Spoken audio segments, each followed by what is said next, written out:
From Petals to Partnership, The Palmer Flowers Story with Tim Jordan by Abby Lippis, Bella Cattouse, and Maddie Baran. Palmer Flowers knew how to bring beauty to every doorstep, but behind the scenes, the drivers making those deliveries were burning out at a rate that threatened the entire business. Background: Tim Jordan, an Albuquerque native and a CSU alum, bought a company called Forever Flowers in Loveland in 2010. He later bought another flower shop in Boulder called Boulder Blooms in 2012.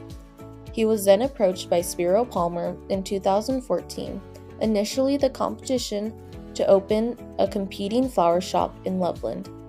It quickly turned into a merger acquisition target. In January of 2015, the merger leverage buyout happened. Tim's two flower shops and Spiro's two flower shops, Palmer Flowers and Paul Wood, merged into one company, which is now Palmer Flowers. This new company had 4 employee owners, 80 employees, and $3.6 million in annual revenue. Palmer's Flowers is a large-scale flower shop with high-volume, high-touch service and a high-volume e-commerce business. Palmer Flowers customers are mainly longtime Fort Collins residents.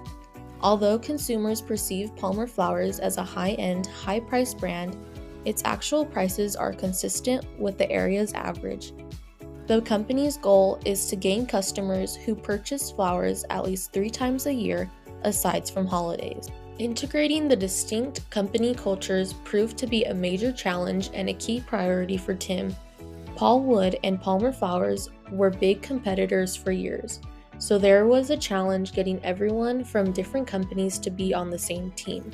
However, after major holidays, Tim realized that the team had grown closer by bonding over the challenges they faced together. Tim believed to build a culture, you can't have a high rate of turnover. However, this was an issue for the delivery department. The rate of turnover was approximately 10% per month for delivery drivers.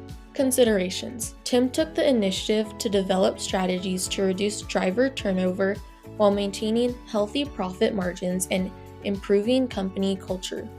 Driver retention was rarely a challenge in the floral industry due to the typical small size of most companies. Palmer's Flowers, however, operated on a significantly larger scale than its competitors. Therefore, there was no obvious option. One option Tim found was to increase the wages of the delivery drivers.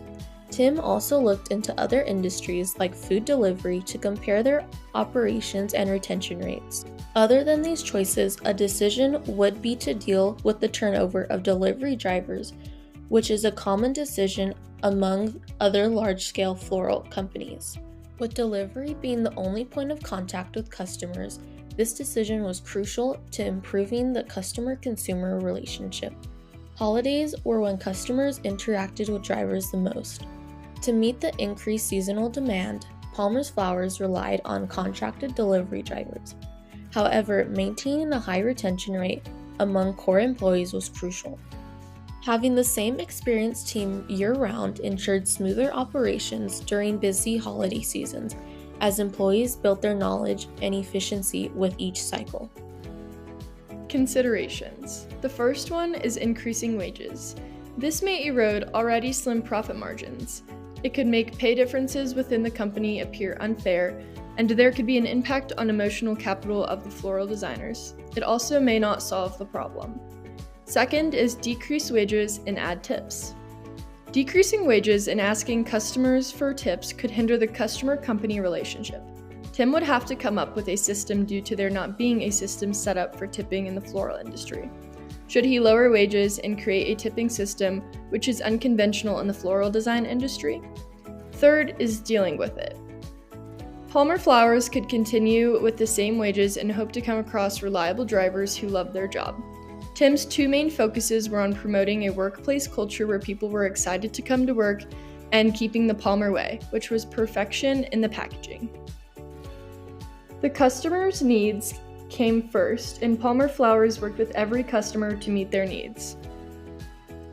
The overall question asks, what strategy should Tim pursue to reduce driver turnover without compromising profit margins or causing internal friction? Thank you, Tim, for sharing the Palmer Flowers story.